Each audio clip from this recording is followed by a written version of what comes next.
Good morning. હાય દોસ્તો. હું ખેતરમાં જાઉં જો મારું ખેતર કેમ છો ગાઈસ? બધા મજામાં છો? અમે જઈએ છીએ ખેતરમાં. ઉને નામ હ લહરવાળું. લવારવાળું. આ અમારી ગાડાવાડ છે, ખેતરમાં જવાનો રસ્તો.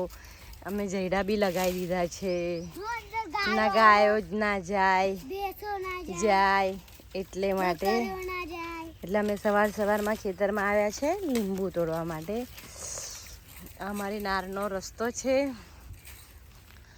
અને હવે ગોરો સાંભળી પણ લાગી ગઈ છે ગાઈસ. એટલો બધો મોર આવી ગયો છે ને, તો હવે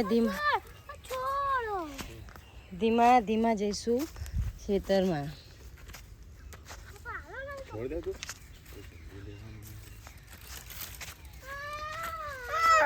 બોલીશ નહીં બસ.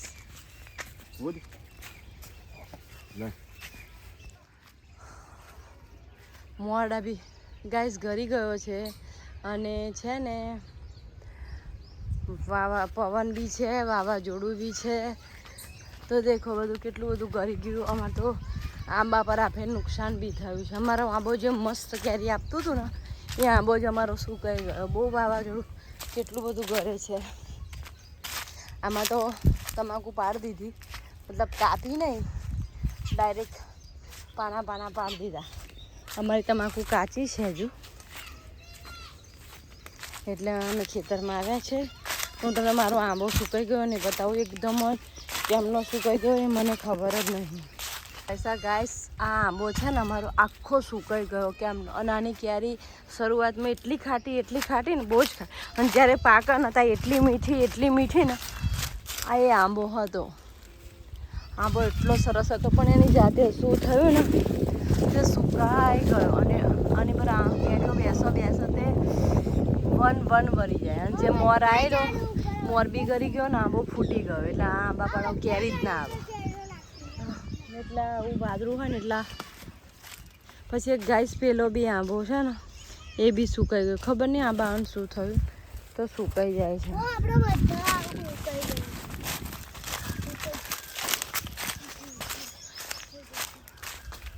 સાને છે ને હૈણો કહેવાય. આને કશી તકલીફ થાય ને, પગમાં દુખાવો તો હૈણો કામ લાગે. જો અમારી તમાકુ કાચી છે.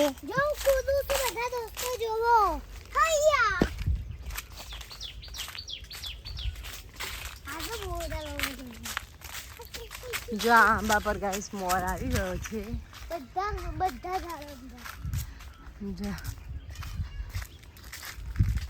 દેખો અને આ આંબો સુકાઈ ગયો. બે આંબા અમારા સુકાઈ ગયા ગાઈસ. અને પવનને વાદળ લીધે બધું ઘર